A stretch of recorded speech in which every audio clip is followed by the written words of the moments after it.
As you can see, politics in a digital age. And so who we have here today is David Almasi. David's is the senior vice president of digital public affairs practice, and he's a faculty member here at GW. Previously, David was the White House Internet and E-Communications Director under President George W. Bush. In that role, he managed online communication strategy and served as a spokesman and primary liaison for Internet press and bloggers. He was also the primary owner of the White House website and spearheaded the site's comprehensive redesign in March of '07. He's going to talk to you today about new media and how to integrate it into your campaign, and then take some questions at your leisure at the end. So he'll speak for about 45 minutes or so, and then we'll open it up for questions. I know there's a lot of interest in new media in particular, so feel free to access David's expertise in this. So I'll let David take it away here. He's got a presentation for you. Great. Thank you, Eric. Thank you, David. Appreciate it. Well, good afternoon. It's a pleasure to be here. First of all, I want to thank GW and the Veterans Campaign for inviting me here, and obviously I want to thank each and every one of you for your service to our country. When I was first approached to speak at this event, I wholeheartedly and immediately accepted and said absolutely whatever I can do. I have a long history in my family of military service. In fact, we just completed a pretty extensive lineage research, and found that one of my family members actually dates back to the American Revolution and serving there. So I have one grandfather who served in the Navy and another who served 38 years, I believe, in the Army, retired Sergeant Major. And actually kind of a fun story that's partly is the reason why I'm here today is because he was stationed in Germany during World War II, saw my grandmother walk by and thought she was kind of attractive, and basically nudged his buddy, was like, check out the Fraulein, right? So his buddy's like, you should go introduce yourself. It's like, no, he was kind of shy. So finally the guy dared him. And so a few minutes had passed, and so he said, all right, fine. So he stalked her, and he literally followed where she had turned down the corner down the block, and there was a cul-de-sac, and he knocked on every door until he found her. And her mother answered the door rather, and he spoke very little German, she spoke very little English, but somehow they cobbled together that he wanted to take her out for dinner, and got married and had my dad. So a really, really neat story. These days he would just either tweet it out or poke her on Facebook, and by the way, that's an actual thing on Facebook, nothing lewd or crude there. Or put up a YouTube video about how hot he thought she was. So it's a little bit different. And what's interesting about I work, as Eric said, at Edelman Public Relations, which is an independent PR firm, the largest independent PR firm in the world. We have fun clients like Starbucks and Ben & Jerry's and Walmart, and we do a lot of things here in D.C., mostly public affairs oriented, so we're working on issue advocacy things.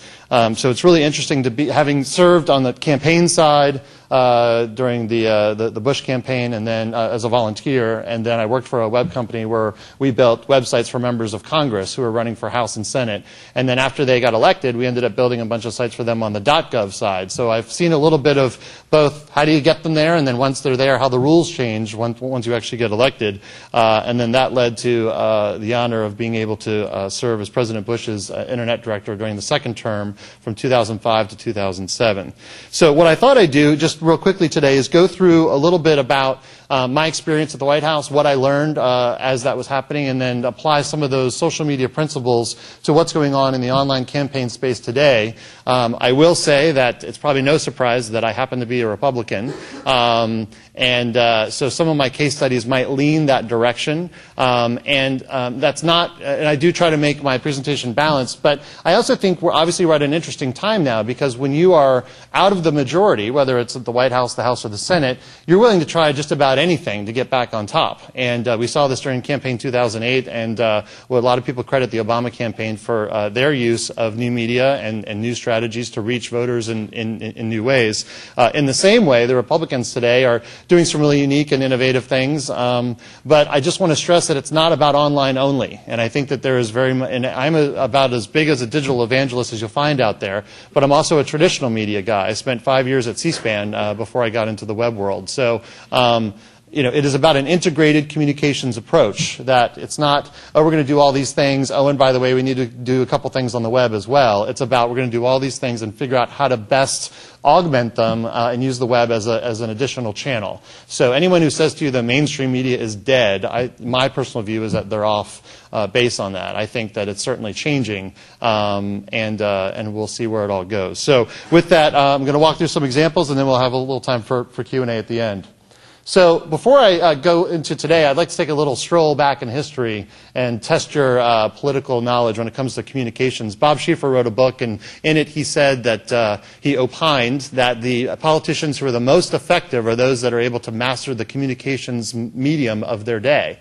And he harkens back to the founders and the framers in terms of the writing of all of our founding documents. And then he talks about radio. So who was the first radio president? FDR. Is that the general consensus? Is that your final answer?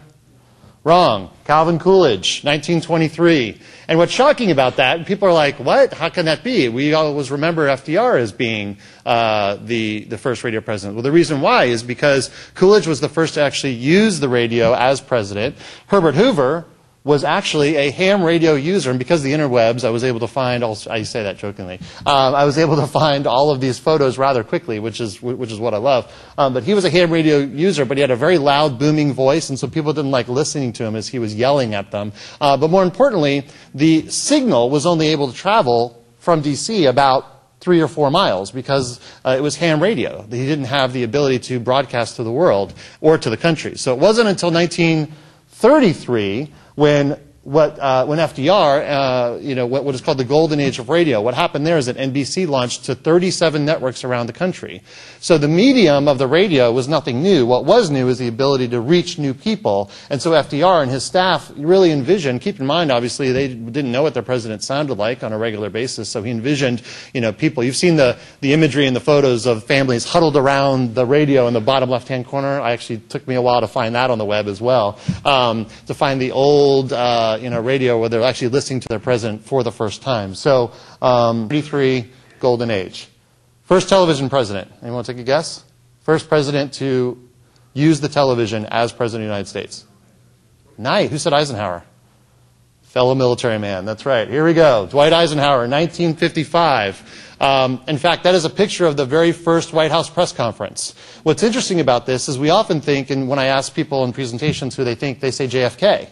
It's a logical choice. He's a good-looking guy, did a lot on TV. There was a lot about, very charismatic. There was a lot of discussion about the 1960 debates between JFK and Nixon, and there was some consensus, although no research, no poll was ever taken, but there's some consensus that those who listened to it on the radio thought Nixon won. Those who watched it on television thought JFK won because Nixon was a little peaked, wasn't feeling well, was pale, sweaty, and I guess was fidgety during the actual debate. And so if you're focusing on that as a medium and you're watching that, your brain is taking that in, you're forming an opinion. Whereas if you're just listening to the content, you may have thought that Nixon was a little bit more spot on. So, which is why the presidential debates now, there's all these rules about how high the mound should be, so everybody's the same height, and they put a black line on the back wall, so it looks like, subconsciously that everyone, is the same height, so that Hillary Clinton, Barack Obama, and remember the old Dukakis, George Bush Saturday Night Live skit where he goes on the little riser, and I don't know if you guys ever saw that. But you're right. So 1955. What's interesting about this is that actually Truman was the first to have his inauguration televised in 1949, but he didn't use the television as a medium. Eisenhower used it, as we just discussed. He hired Robert Montgomery, which was a very popular actor at the time, sort of the George Clooney of today, to come in and work at the White House and advise him on how to basically play to the camera. For those who've ever done television interviews, and we do media trading at Edelman all the time, it's very, it can be kind of weird or odd or uncomfortable to stare into this piece of equipment and feel like you're actually having a conversation. But on the other end, it looks completely natural, of course, for those who are watching you. So he hired Robert Montgomery, and as a result, because of all this use of the television, the news had extended from 15 minutes at night to 30 minutes, because now they had all this footage to actually cover at night. So President Eisenhower was awarded an Emmy. The only sitting president of the United States to win an Emmy for use of television as a broadcast medium. And then, of course, we just discussed the JFK-Nixon debate. 70 million viewers watched that in the country, which, of course, at the time was a pretty large audience. So I do this just for kicks as to how that equates to today. So week of April 4th, April 5th, 2010, according to Nielsen, what do you think was the most watched television program on television, not cable, and how many people do you think watched it? Give me your thoughts on the TV program. Okay, so Idol was good, but think what was happening in early April. Sort of, it starts at the end of March. There's a little bit of madness, right? So, so NCAA basketball championship, 23 million watched it. So that's the largest share that you'll probably get, or one of the largest shares that you'll get in television these days, as compared to 70 million way back when. Dancing with the Stars, 21 million. You all watch it, you know you do. And American Idol, 20.8. So what about cable? Any guess on cable? These are not the primary network. These are cable channels. WWF, that's right. That's good. In fact, it's amazing about that. I used to work at C-SPAN, as I mentioned. WWF, or WWE is what they're called now, because the World Wildlife Fund had a problem with the name problem. People would be searching for birds and getting, Hulk Hogan. So the Masters tournament, I'm not sure why everyone was watching that for the first round, but just kidding. 4.9 million, probably checking to see how Tiger was doing in the first round. And then WWE, Raw. NCIS, coincidentally, also does very well during the new episodes on television, but all the reruns also do quite well consistently. Whenever I do these presentations, I find them always there. And SpongeBob. So if you're looking to buy online advertising, or television advertising, make sure that you buy it in between SpongeBob episodes. First internet president. First president to have a website. Not Obama, come on. He just said I was the White House Internet Director for George Bush. Bill Clinton. And there it is, a thing of beauty, ain't it?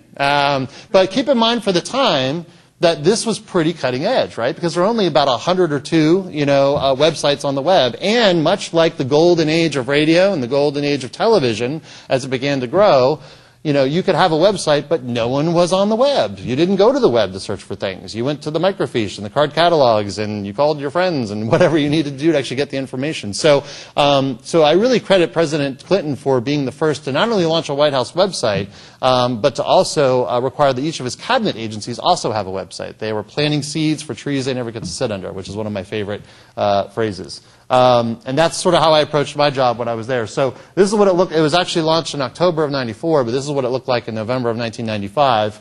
And in fact, this past week at the Politics Online conference, which was partly sponsored by GW, I was sat on a panel. We had a person from the Clinton administration, myself, and then someone from the Obama administration. And he said that he was just excited that you could click on an audio file and hear Socks the cat meow.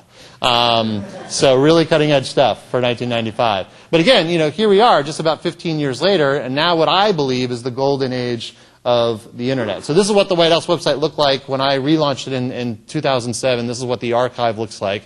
This picture, or this screenshot was actually taken the day after President Obama was elected. And so what I thought was interesting is I looked at that picture of President Bush and I thought, we always hear about how presidents age over the years. So I thought, I wonder if I could go back and find a picture of what President Bush looked like in January of 2001. Sorry, get some water. So I found this, and it obviously took me about a minute, because all I had to do was go to the navigation for the White House website, click on 2001, all the months dropped down, I clicked on January, we have a photo index, all the news and photos were by day for each month, and so I was able to find, we have 8 years of photos, audio, video, transcripts, all archived on the White House website. And so I found that, and then I put them next to each other, and there we go. That's what 8 years of being President of the United States will do to a person, or those who at least have hair. So, but pretty amazing, transition. And Chris Anderson, who's the author of a book called The Long Tail, he's also the editor of Wired magazine, so this is called The Long Tail, meaning that once you publish something on the web, so what was popular 100 years ago may not be popular today in terms of its research, because if it wasn't archived and it's not online, it's not preserved. So if we want to go find out what the headlines were 100 years ago, we'd have to do the traditional methods of research that you and I probably grew up with. But 100 years from now, it'll be a lot easier, because once a story breaks, it gets all the attention, and then after the headlines start to subside, if you follow the arc, it starts to go down. In the old days, the tail of the story would pinch off, and it would end at some degree. And you could go back and hunt it. But what the internet does is it basically extends that tail in perpetuity, forever. So as long as there's an internet where content exists, that's what's called the long tail. So that can be really great if it's a super terrific story, or not so great if someone writes something negative about you and you can't seem to push it down on the web, which I have a few of those as well. Being a spokesman at the White House, you might understand. I've been called all sorts of things, from an evildoer to a spokesmonkey to all sorts of things. So that was really fun when I was trying to find a job leaving the White House, and they're like, oh, you're the spokesmonkey. I'm like, yes, I am. So who was the only campaign to not use YouTube in 2004? Bush, Kerry, primaries. Who was the only campaign? There's actually several of them who didn't use YouTube, but I already ruined it. YouTube didn't exist until 2005. So basically the answer is all of them. So people see this and they think, well, gosh, and most people say, well, Bush, because clearly the Republicans are behind, so it definitely had to be Bush. But it's not the case. So at the time, websites were walled gardens. You had video, but they lived on your own specific websites. And you may remember, we had to put up Real Video, we had to put up Windows Media, we had to put up QuickTime, we had to put up 3 different speeds in case you had a dial-up access versus high speed or broadband. So it wasn't just about putting up a video file. It was putting up like 12 forms of a video file in case someone might want to access it. 8-track we had going. So 2005 is when it was launched in February. Then in October 2006, Google bought YouTube. So keep in mind, just because it launches doesn't mean it has instant credibility. It's like, oh, YouTube, let's plow onto YouTube the actual day it launched. In fact, I started getting emails at the White House, people sending me, clips to things and dancing pandas and sneezing pandas and dancing cats and all sorts of nonsense. And I was like, what in the world am I looking at here? And I actually thought it was spam. But it wasn't until Google purchased them for $1.65 billion in October 2006 when it started to make a difference. The answer is why? Well, because now when you search for things, you probably have seen it, you get the search results that are embedded in your organic results. So if you search for, Jimmy Fallon, you'll get, Jimmy Fallon website, but you also may get some videos that Jimmy Fallon has tagged in, or I guess NBC does a lot of stuff on Hulu as well, but you'll start getting video results. And so because of that, down the lower left, YouTube in October 2008 became the second largest search engine among all the top 5 search engines. So think of that. So people go to Google first, and then they'll go to YouTube second to search for something if they're looking for a video clip. So they surpassed Yahoo and what was formerly MSN, which is now Bing, for Microsoft. So this is when I started to realize, when I was at the White House, how the medium was changing. So there was a press conference with President Bush and Prime Minister Blair. The reporters were sitting to my left. The photographers were in the back. And there was this process that whenever news clips would come out, the press office would scour the web. Then they would compile them into an email and send them out to all the staff. So I'm standing in the back of the room, and I'm watching the event. And the president said something, what we call the money quote, because this is just a quote that they're going to run with. Everyone's just waiting for that to happen. They're waiting for a photo, because most of these stories are already written. These are process stories. And the interviews might be interesting, or the Q&A at the end, but for the most part, most of these stories are already written. So I'm watching the reporters to my left tapping on their laptops. The photographers are on the back, taking the photos and cropping them, and they're both sending them to their editors wirelessly. And so from the moment that the president made his comment, made his quote, then he sends a story. They send their photos, the editors get them, and then they send them out to the wire services, Reuters and AP. They go to the editors and they go out to the country, and it probably took about 7 minutes from the time. And it was just really bizarre to see a byline of the person who's sitting directly to my left, who had just filed the story. And that's when I realized that you better get it right from the beginning, because the speed that this information is traveling is impossible to catch. What do they say that lies travel halfway around the world while the truth is still lacing up its shoes? So in this case, if something gets out incorrectly, first, it's almost impossible to turn it around, because people will take a story and they'll jump on an angle. So you need to be aware of that and be very thoughtful about your comments and what it is you're saying. So we did little things like RSS feeds that people could subscribe to, whether it was news briefings or radio addresses or whatever. But what I didn't really think about is how people would use these. So then I got a call from Google one day saying, hey, we just launched a Google Gov search. It searches only .gov websites. Is it okay if we take your RSS feed and profile it front and center underneath our search box? I'm like, let me get this straight. Google is calling me wanting to know if it's okay to use a publicly available RSS feed to profile on one of the most visited websites in the world. Yeah, I think that's okay. And then someone took our other RSS feeds and created a Twitter feed. So what they did was, since the RSS feed was just churning out content on a regular basis, this is when Twitter was just getting started. This is September of 2007. Twitter had been around for about a year, but no one really knew what it was. It was really popular out in San Francisco and in the tech communities. So someone launched this Twitter feed, and I actually had just left in May of 2007. So someone emailed me and said, did you set did you set the White House up on Twitter? And actually, for a moment, I thought that I had, because I had called Jack Dorsey, who's one of the founders of Twitter. This was back when they had their cell phone numbers on the contact page. So it's Jack Dorsey, Biz Stone, Biz is his first name, and Ev Williams are the three founders of Twitter. And I called Jack, and I said, hey, Jack, I'd love to be able to tie our RSS feeds to a Twitter account. And he said, yeah, that'd be really cool. He said, but what would be really cool is if the president himself would tweet. And I said, yeah, that would be cool, but it's not going to happen. So, listen, we were still, struggling with privacy, and we're trying to figure out but we did talk about the press office using Twitter in new ways. And so several members of the press office did join Twitter very quietly. Sean McCormick, who is the press secretary at the State Department, was twittering and twit-picking Condi Rice's travels and meetings very quietly. So the press didn't pick up on this. And so I finally emailed Sean and I said, how did you get to do all this stuff? Because when we pitch these ideas to the general counsel and the attorneys, they freak out. And he goes, very simple. I didn't pitch it to him. I just did it. And so that's what we're seeing. What's really interesting about the web these days, and we'll talk about another example where that happened as well.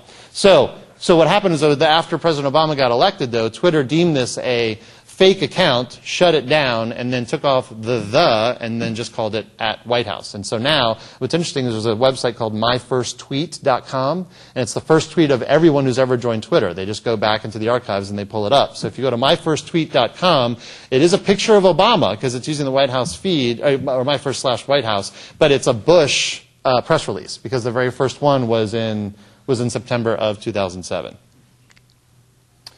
But it really wasn't until the Barney Cam when I really understood how the web was changing. You familiar with the Barney Cam?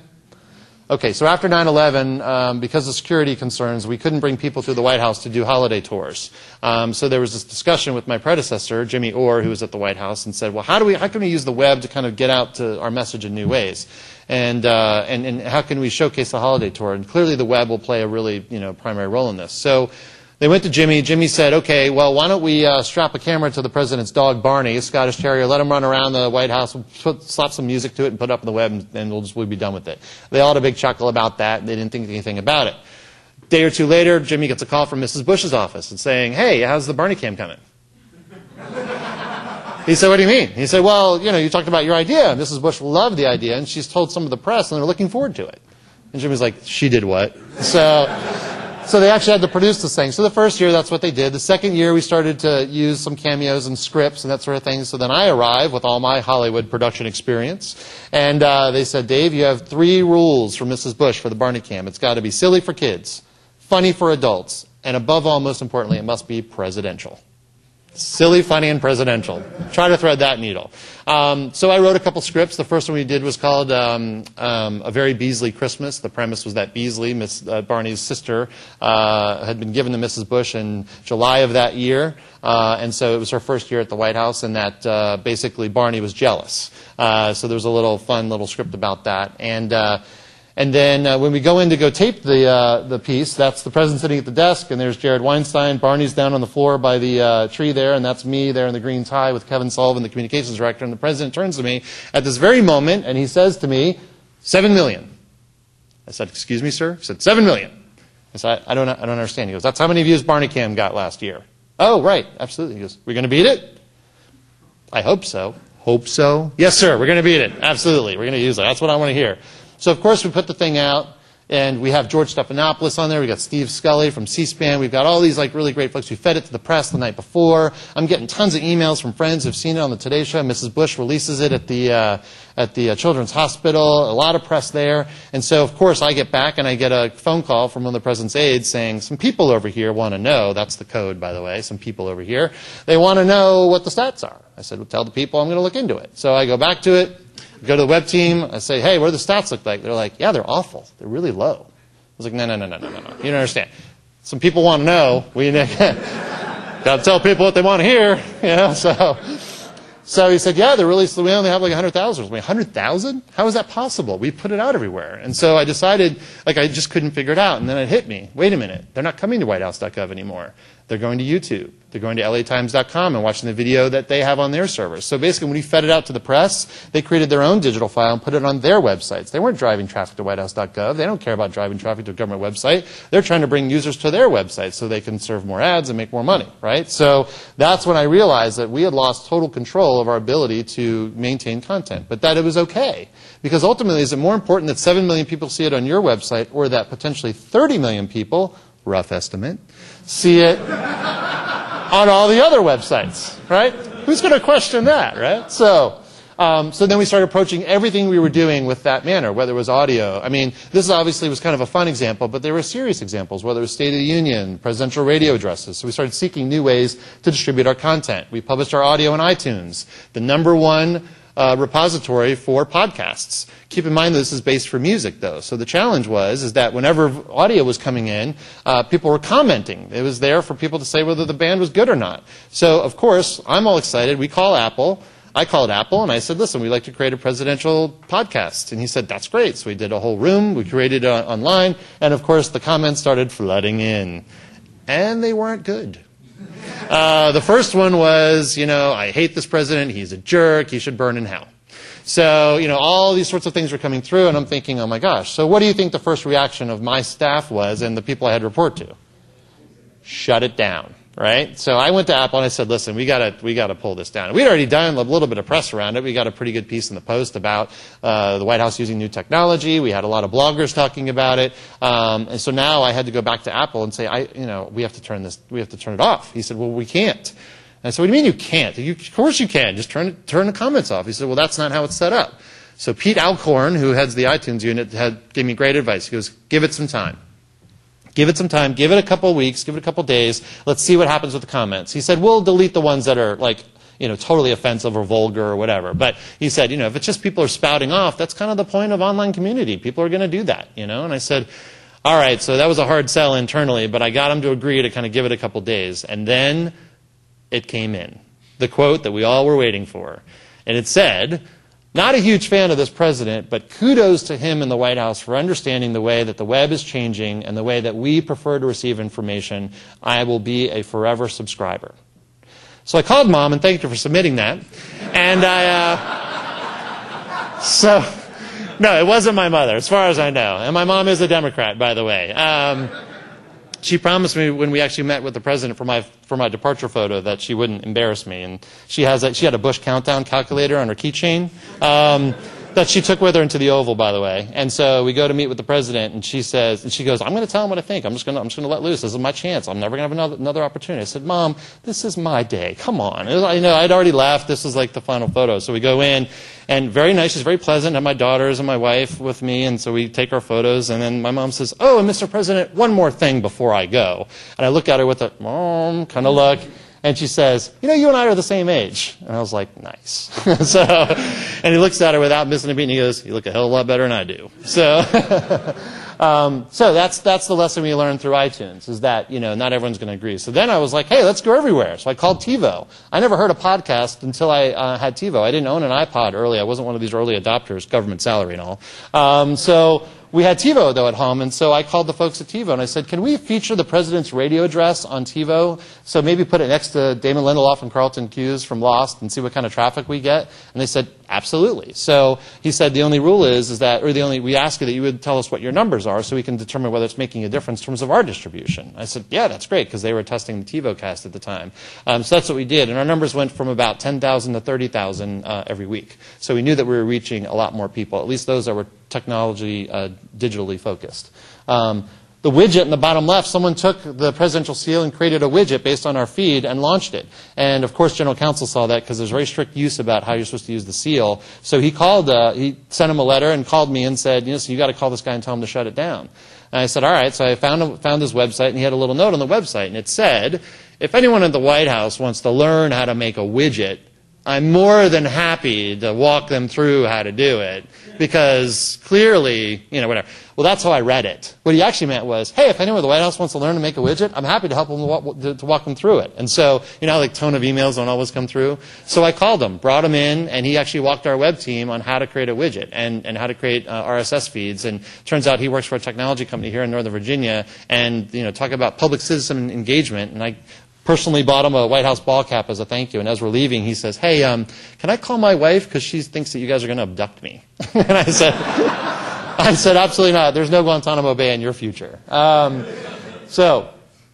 So this is what the campaigns did, right? So obviously, now we're looking at campaign 2008, and as we talked about, YouTube, Twitter, Facebook was around, but it was only locked down for college kids at the time. So 2005, 2006. So keep in mind, President Bush never campaigned with any of these tools. So I always found it laughable when they were like, the Bush administration doesn't understand these tools. And from a campaign perspective, they were right.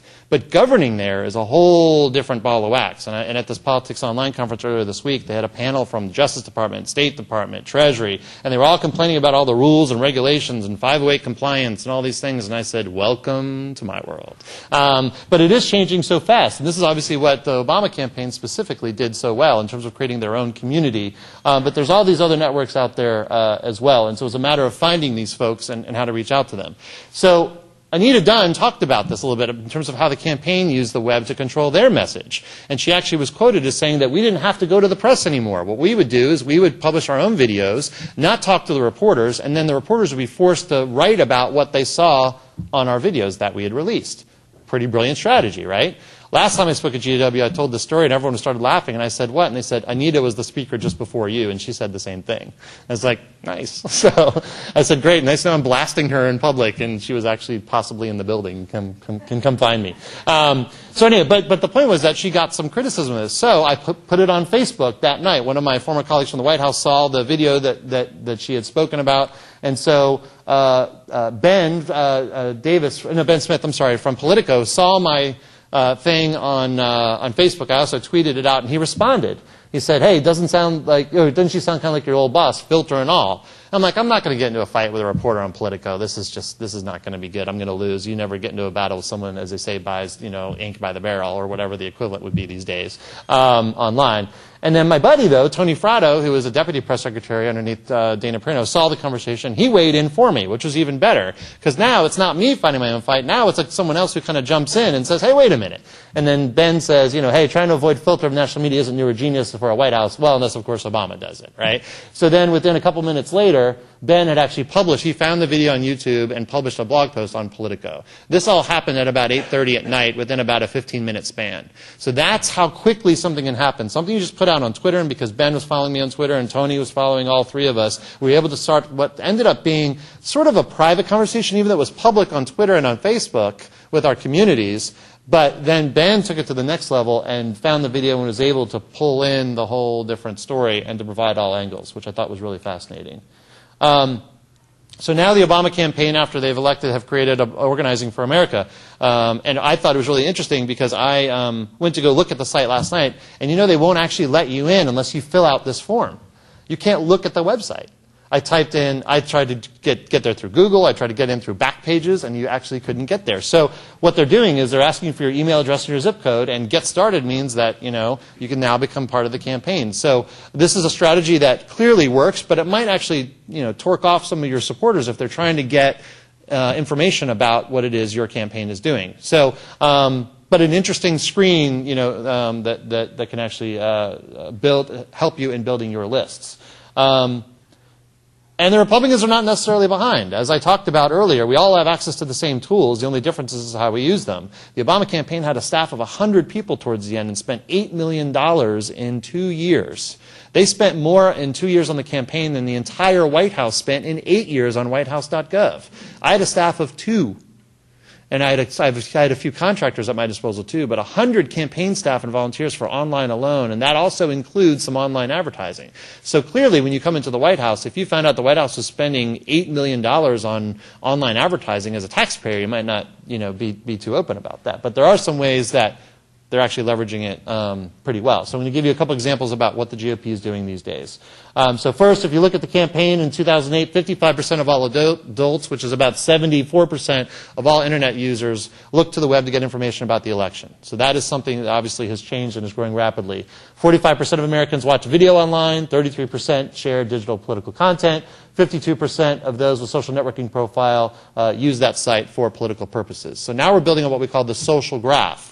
So now, like, if you and I are friends on Facebook, and assuming that we respect and honor each other's relationship, and I put out something, and you're like, oh, I like what Dave said, I'm going to share that as well. So now I put it out to my network and my circle, you've put it out to your network and your circle, and then you might take that into Twitter or into other communities and then watch it grow from there. So we call this social advocacy when it comes to PR, because now we're using all these different, we call this the men's room slide, by the way. So you have the person on the far left, you have all the traditional means. We're not saying that other means don't work, whether it's letter writing or phone calls or person-to-person meetings or what have you. All that is just as effective. What we are saying is if you follow that bottom track by using the web and all these other social media outlets, you're reaching people in new ways. And then what that happens, and so then when that happens, they're able to actually aggregate all that. And if enough people do it, it can literally land on the doorstep of your campaign or of Congress so that you know what your constituents and what your voters are interested in, and you can help frame your message accordingly. So members of Congress are now, of course, on Twitter. Claire McCaskill from Missouri uses the hat. Do you guys know what a hashtag is on Twitter? So a hashtag is a way to aggregate all similar content. So you'll see in her tweet, it says, having an early meeting with my fellow Ds from... he said, thanks, I just crossed 1 million. This was July of last year. And then, of course, they released the press release, and Time put it in the traditional print as well. And I think his final quote was not too bad for an old guy. So here's this site today. Pretty new site, pretty cutting edge, good use of social media. That's a rotating box at the top. I chose the veterans one, obviously. See, know your audience. And then, so then he has the connect box here too. They're using text and mobile campaigns. We'll talk about that a little bit here towards the end.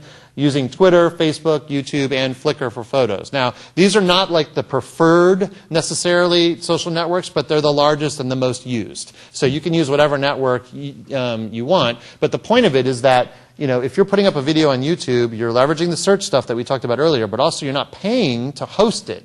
Because those files, those media files are so big, and if they live on your personal server, you're paying your host company, you know, per size of file. So you have all these photos that live on your site and all these videos that live on your site. After a year or two of that, those bills can get pretty steep. So that's the beauty of this. Plus, there's the integration and the reach part of it too. So, and they also offer a bunch of widgets. So if you want to take a photo album from your last campaign event and put that in Flickr, you can then put a little widget as a little sidebar on your blog that other people can put on their blogs as well that has little thumbnails of those photos. Then if people click on the thumbnails, they can see the larger versions. You can either take them to another section on your site that's still powered by Flickr, or it can send them to Flickr directly. So that's the power. So you're leveraging, and the ability to edit captions is all web-based and very easy to do. So, and free. So, speaking of Twitter, you know, listen, you're never going to beat Ashton Kutcher. I've resigned to that with my 3,000-some followers. He's got over 4 million, 4.8 million. He's the top most followed person on Twitter. I personally don't get it, but it is what it is. We have Britney Spears, Ellen DeGeneres, Barack Obama, Lady Gaga. And the funny thing about that is I would say probably maybe 2 out of those 5 actually tweet themselves. So some people are following them because of the brand, but I would keep in mind, so it's okay to tie some of your RSS feed stuff to Twitter, but if you're going to use Twitter, maybe sometimes it's you, maybe it's sometimes a staffer, and that's okay too. But I think what you should do is make sure that you're engaging people, so when they send you @messages or questions, that you're writing back to them in a way that's respectful and that they feel like they're part of your campaign. That goes a really long way. Short customer service story.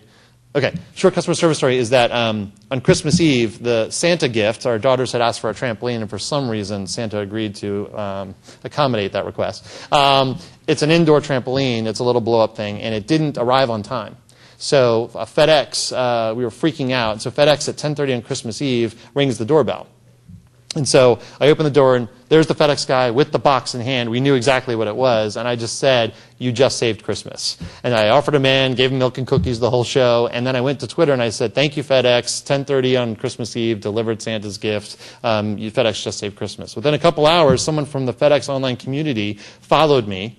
on Twitter, and then I followed them back, and they sent me a direct message and said, thank you so much for your tweet. We're glad that we're able to serve you. And so that is good customer service. So in the same way, you can use that on behalf of your campaign. But if you're not going to be on Twitter, and if you're not going to be engaging with people, and you're relying solely on staff to do it, and you get asked a question publicly about, hey, I saw you tweeted something about this, you're like, I don't know what you're talking about. Then, that is not advised, obviously.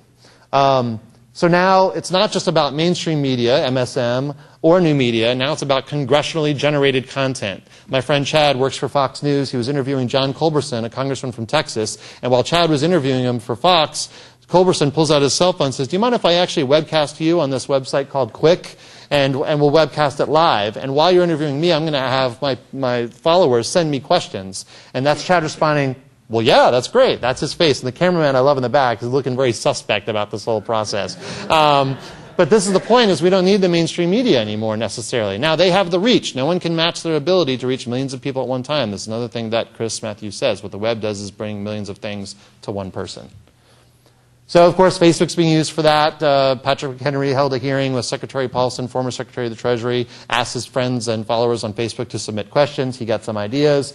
Paul Ryan, around the healthcare debate, didn't say go to my website to see my video, said go to Facebook and see my video. I heard him on a radio show that morning discussing that because he knew that the community is much larger there. C-SPAN. C-SPAN actually used to never publish anything outside of cspan.org. This is their YouTube channel. Looks like their website, doesn't it? This was an event, actually I took the screenshot last night, and so this is an event that was fairly recent. They've realized that's not so much, again, about driving traffic to their own site or to their archive site, but also reaching people through YouTube as well. Demon Sheep, did y'all follow this? This was the California race, Fiorina against Tom Campbell, accusing him of being a fiscal conservative in name only, and they did this really freaky demon sheep ad, and it's very bizarre, and there's the demon sheep on the bottom left. Has he fooled you? And so it got a lot of buzz on the web, but everyone just thought it was a little weird. So I would Google demon sheep and watch the video for yourself. But the point is that they broke through, and they got the attention of folks, but is it the right sort of approach? That you'll have to decide for yourself.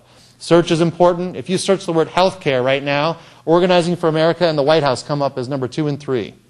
Of all the organizations in the world, including a website called healthcare.org, they beat out that. So that is effective use. And the other thing they did recently is that they watched during the healthcare debate what number 1 was on Google in terms of searches. The number 1 thing searched during the healthcare debate is what's in the healthcare bill. So the White House released a blog post titled What's in the Healthcare Bill and rode all that traffic. And because the White House is such a heavily trafficked site, they were able to get everyone who was searching that and get to them first. And that cost them nothing. Brilliant. Just by matching the headline with what was actually being searched. Oh, sorry.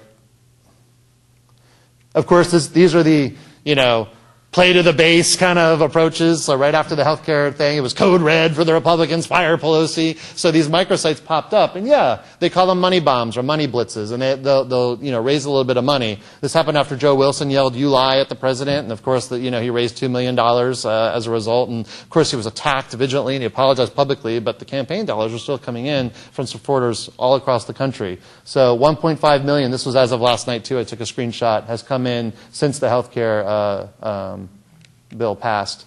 Scott Brown, this is really interesting. So obviously ran for Senate for what was formerly Ted Kennedy's seat, Republican. He had some very generic ads in his district, sign up here to volunteer. But then they also had several campaign offices. So depending on where you were sitting, they used Google to actually geo-target people. So if you were in Denver, you would get a specific ad, and the messages were different on the website depending on which area of the state you lived in, or the Commonwealth, excuse me. So what's cool about that is that if you lived outside of Massachusetts, you can make calls from home. The number 1 caller for the Scott Brown campaign was a guy living in Missouri, made over 1,000 phone calls, called in-state to Massachusetts to get people out to vote, to volunteer, to donate.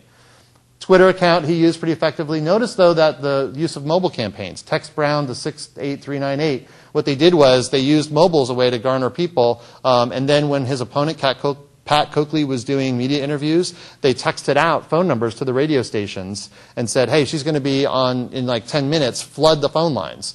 And so she went online, and she went on air, and the first 5 calls were either from Republicans or Brown supporters, and she got rattled, and she made comments like, wow, do only Republicans listen to this show? And then she made a couple misstatements. I don't know if you remember, but she said that Kurt Schelling was a Yankees fan, and even though he was pitched for the Red Sox, and yeah. So a lot of that kind of stuff happened, and so basically she stopped doing media. So really effective use of mobile there.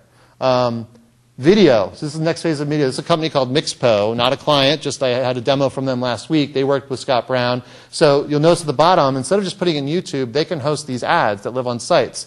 It says what issue is important to you. So you can do live in-video polling, and you only pay when someone clicks. So it's 50 cents per click. So if you have a budget for $500 a month or whatever, when it's over, you're done.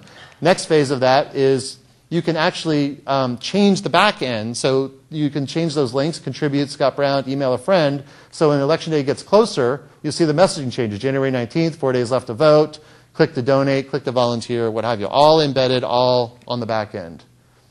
So I know we have a few minutes, so we'll do a little bit about mobile, and then we'll take Q&A. Was we okay on time for that? Okay, all right. So mobile, here's how it's changed. 2000.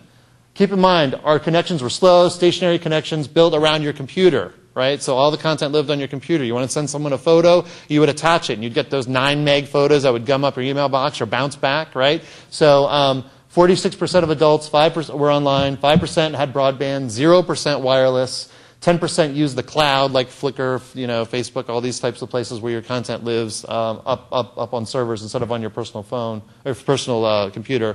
50% used a cell phone. 2008, just 8 years later, 75% of adults online, 94% teens online, 60% broadband at home, 54% connect wirelessly, 53% use the cloud, 85% use the cell phone. Obviously, the Obama mobile campaign knew this, and what's really shocking about this, I found out, is that the people who ran the Obama mobile campaign, distributive networks, are Republicans. And they basically, because I met them recently, and they said, we're all Republicans. I said, no, I thought you guys were big Obama people. Like, no. They say, Obama was the only person who returned our phone calls. The only campaign who said, yeah, we'll try it. So again, when you want to gain the majority, you'll try just about anything to try to get that edge. And so they did a fantastic job with that. But then they got creative and said that they were going to pick, Joe Biden. They were going to announce the VP nominee on text only. So that really drove a lot of people. So there was a little bit more of a hook there. And so that's what they did. Even though some people leaked it out and the mainstream media reported it first, I actually learned about it on Twitter because the guy I followed is an NBC cameraman, and he was dispatched to Biden's house. And they knew when Biden ordered like 20 pizzas, it was going to be a long night. And he said, I think this is the big. So we look at the growth, obviously all the venture capitalists, all the different smartphones, things like iPad, which is still, I consider to be a mobile device, and once 3G kicks in, obviously a lot of people are creating content specifically with mobile in mind. But the Red Cross campaign was really the first time that I think we saw mobile giving and a really good example of public-private partnerships. I have a friend, Katie Stanton, who works at the State Department now. She's formerly with Google, went to the White House for a year, and she was coaching her daughter's basketball team when news came out about the Haiti Relief Fund. So she emailed a friend of hers out in San Francisco and said, how quickly can we get a temporary mobile code set up? He said, give me 2 hours. And so he wrote back, said, we're all set. She sent a note to the Red Cross, and then they set up, literally said, text this word, you get $10. And that's when I said to her, how did you get this cleared through general counsel? And she goes, I didn't. I just did it. And if they want to push back on raising millions to help people who need help and relief, then that's a battle that we're willing to fight. So what happened as a result, $5 million raised in 36 hours, approximately $140,000 per hour. And as word spread, the pace quickened to about 300,000. I don't know where they are now. These stats were just right after it released. So the next phase, Foursquare. This is my new little toy, right? So you all have heard of Twitter. So Twitter is, what are you doing right now? Foursquare is, where are you? So you can check in on Foursquare. And so when you check in at a place, and it was originally created by college kids, so they can track each other at the bars and restaurants on Friday and Saturday nights, because that's the only night they go out. And so what happens is that when you check in over time, you become the mayor of something. So I'm standing in line at Starbucks, and a guy taps me on the shoulder, and he says, and you get badges and awards for achieving certain places when you actually check in. So I'm standing in line, a guy taps me on the shoulder. He says, are you Dave? And I said, yeah. And he goes, you're the mayor. And I said, yes, I am. So I was the mayor of that Starbucks. He's like, oh, it's so nice to meet you. I've seen you online, and I've seen you check in from time to time. It's really nice to put a name with a face. I said, oh, thanks. And we get to chatting, and I kind of felt like a politician. So he left and moved on. The guy behind me, classic, goes, what the hell are you the mayor of? And I said with a completely straight face, why Starbucks, of course. And he goes, what are you talking about? And I said, all right, this is this website. And I told him the whole spiel. So I had this idea, since Starbucks is a client, I called my friend and I said, listen, he works in the communications department. I said, what about, because every time you check in, you can also have the opportunity to tweet it out too and put it on Facebook and everything else. I said, what if someone checks in enough times, you get a Starbucks badge? He's like, I love that idea. It doesn't cost you anything, and plus you get credit for being cutting edge and whatever. So they launched the Barista badge, and there it is. And then I started thinking about this, like, maybe there's an opportunity for campaigns to use this. So when you're checking in to do Democrat or Republican events, whether you're at conventions or rallies or whatever, or maybe even make it specific to a campaign. This is not Dave Me, this is Dave the Movie, one of my favorite movies of all time. But you make it specific, so every time you go to an event or a rally, you get a specific badge. And then, of course, you got to get one after you vote. So my last piece of advice is don't OD. And what I mean by that is over digital. I think there's often a pressure to do all these different sites and to be in all these different places. And my view is that if you segment your audience as too small and too narrow, you're spending a lot of time putting content in all these places where you might not be reaching the actual kind of people you're trying to reach. So what I would do is take a long, hard look about, so the top sites, Facebook, Twitter, YouTube, Flickr, and if you have a blog on your website, you can aggregate all the content in a way that's shareable and RSS feed so that it can be shared across all the different media platforms. And then from there, you can determine who your audience is, how you're best going to reach them, and how to best engage with them so that they feel like they're actually part of your campaign. It's not just you talking at them. So the bottom line is find your evangelists, find your supporters, listen to them actively, engage with them in conversations, and then ultimately empower them to find each other and achieve on your behalf.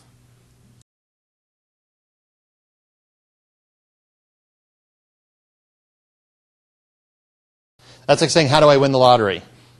I would strike the word make it go, or the words make it go viral from all of your vocabularies. It's literally like, you have to buy a ticket to win the lottery, but there's no guarantee that you're going to win the lottery. Now, having said that, there are some pretty generic characteristics that tend to do well when it comes to video, right? Is it innovative? Is it interesting? Is it funny? Is it creative? Is there a woman in a bikini? These sorts of things. Not that I'm recommending that. Don't say, well, Almasy said to put a bikini in our ads. But I mean, there's certain characteristics in terms of what gets a lot of clicks. But there's no real formula. And listen, if you figure it out, let me know. But there's no real formula to make sure that everything gets completely viral and actually takes off. But there are some best practices on how to make sure that it appears in the right places, which gives it the opportunity to be more viral.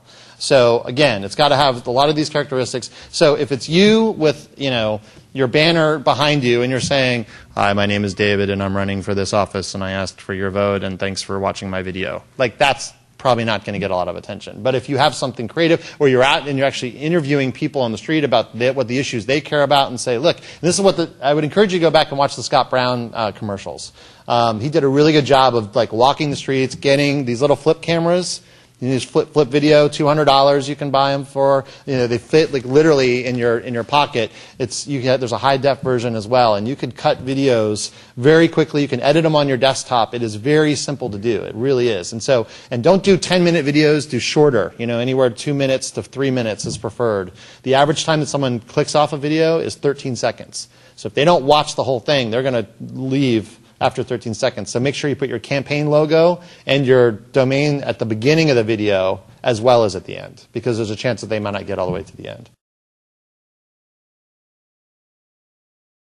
Yep. So first on email, I'm really bullish on email. I have friends who think that email's dead. It's all about texting, it's all about whatever. I live on email, quite frankly. But it's got to be targeted, and there are ways to actually identify specific email messages so that you're not broadcasting all your news to everyone all the time. So for example, I'm a Skins fan, and I'm not afraid to say that. And I signed up for NFL's newsletter, right? But does that mean that I necessarily want to get all the latest news about the Chargers and the Steelers and everything else? Probably not. Maybe my conference, definitely my division. But I thought it was really cool because NFL does a really good job with this. I got an email the other day, and it had when the Donovan McNabb thing was happening, when obviously Donovan got traded to the Skins, and it was specific to the Redskins. And so they know that I care about that because I've identified that sort of thing. So in your same sort of way, there's going to be some news that's going to be generic to your entire community, but you might have people who just care about military issues or care about the energy issue or climate change or environment or whatever. And so if you blast them all your news all the time, it's what I call the billboard approach. So as you're driving down the road, there's a chance you might see a billboard that actually applies to you. But if you're not actually targeting it in some way, and there are ways to do this, you can ask people to sign up as to what they want to receive, and then when you send out your list, you make sure your messaging is targeted. The other thing is don't send them 15 scrolls long of an email. Send them a headline, send them a little teaser text and a link, because the whole point is to drive them back to your website anyway. At the bottom of all your email signatures when you send out on your personal email or your staff, you should have links to your website or links to the latest video you did, because as they're looking just through daily email communications, that's a great way to promote all the things you're doing. But again, find out where your communities are, where they're communicating, where they're getting their information, and then make sure you're publishing information there as well. Just kind of answered both questions in one, yeah. All right, I want to thank. Great. Thank you.